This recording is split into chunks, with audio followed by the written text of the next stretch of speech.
This is a fun project of a stained glass honeycomb with the body of a bee and angled wings for the bee soldered onto the honeycomb all in one go. Hi, I hope you're having a fabulous day today. For my project, I made a fused glass bee, everything excluding for the wings. Okay, this is not how it's done, we all know that. I was just having a little fun with the video. But you could also make the bee with stained glass, and I will talk about that throughout the video. So let's dive into it. I have ready here my cut, grinded and foiled honeycomb, and then also my fused bee and my cut, grinded and foiled wings. So for now, I'm first going to do all my solder work, and I'm first going to solder the wings. This will also be the time for you to solder your bee if you do a stained glass bee. Also beat the edges around the bee nicely, except for in between the upper and the lower legs where you want to attach the wings, and only tin those parts. You will see later why. So first I'm just stacking my pieces together, and then I don't work too long at a time on one wing. I change them around. That is because they are so small, the glass gets very hot and I don't want them to break.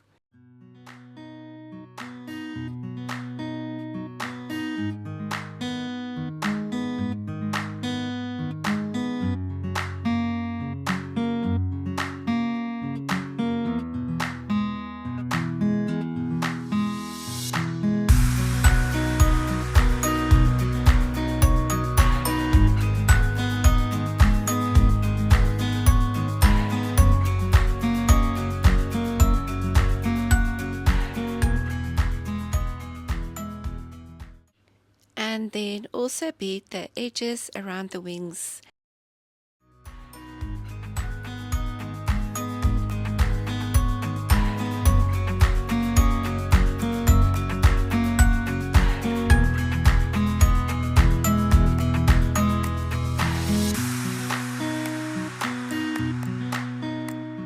I'm just speeding this up a little bit, and if there is anything that you would like to learn on how to do when it comes to stained glass, then please let me know in the comments below. Then if I can do it, then I will make a video for you and try to make it as easy as possible.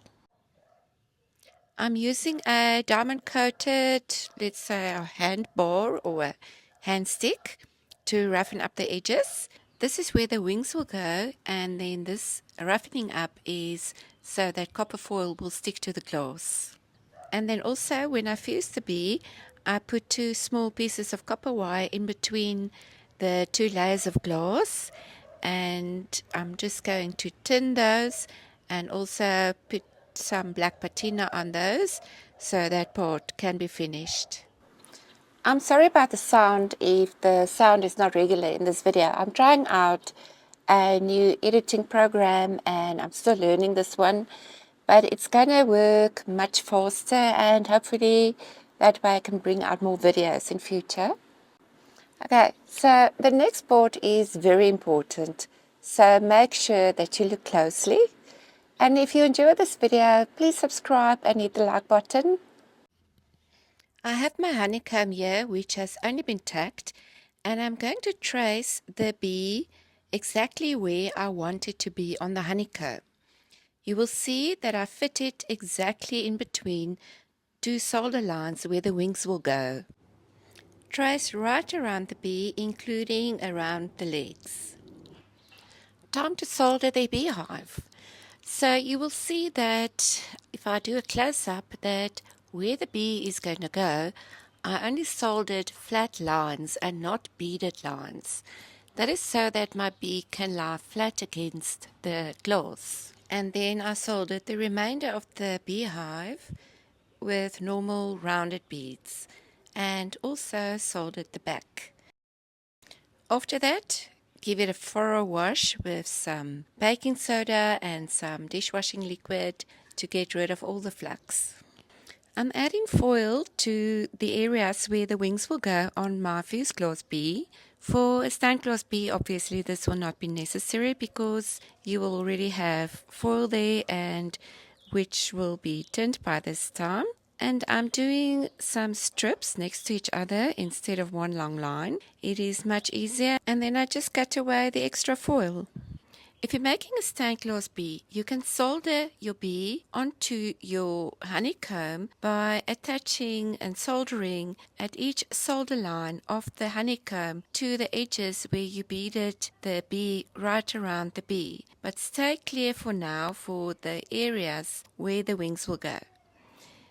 Because I have a fused glass bee and I don't have solder around my bee, I just want to make sure that it won't move or come off, so I'm cheating a little bit and I'm adding a little bit of epoxy glue onto a solder line. Now that I have my bee in place and it's not going to move around, I can just bead the solder lines around the bee where the solder lines are still flat. Be sure to do this before you attach the wings, otherwise you're going to have to work under the wings, which can be difficult.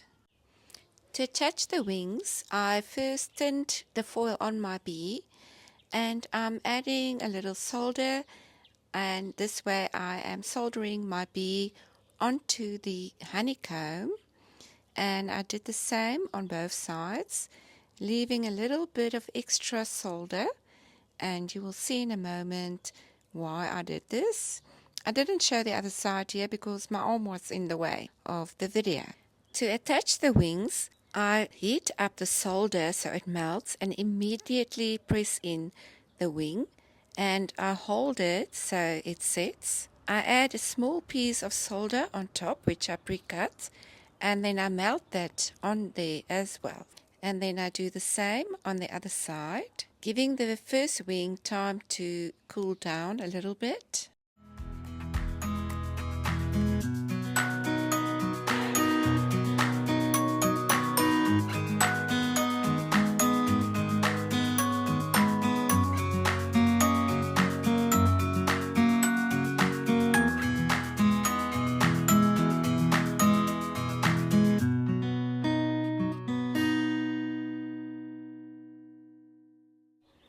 Then I put a small piece of pre-cut solder under the wing and just place it nicely, whereafter I melt that with my soldering iron. And because this top has already cooled down, the wing should not be moving. And then while this side cools down again, I go to the other side and do the same on the other side as well. And then after having given it some time to cool down, it's only a few seconds actually, I go back to the top and then I neaten up the solder lines. I had to cut out quite a bit of this video because my hand or my arm kept on getting into the way, but this is the angle I had to work at, but I believe you will have great views in between to see exactly what I'm doing. A little word of advice, one I didn't follow myself. Try to attach your rings to hang it before you attach your wings, because I actually had a great time trying to solder the rings with my chain onto the honeycomb. I had to let it hang off the table, holding it with one hand and then working with one hand to hold the rings and solder them onto the honeycomb, and this was not easy. So when you're done, give it a nice wash again, and also with baking soda and some dishwashing liquid, and then some patina. I use black patina. I like how the colors stand out. When I patina, I also have a small piece of kitchen towel with me, and then in between strokes, I dab off my paintbrush that I'm using as it becomes brown after a while, and this way I get really nice beautiful black lines.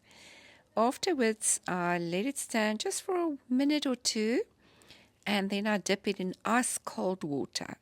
It's winter here in South Africa at the moment, so our pipes are very cold, so the water is very, very cold. In summer I will make an ice bath, for my pieces to rinse off the patina. And I hope you enjoyed this video, and I hope to see you again soon.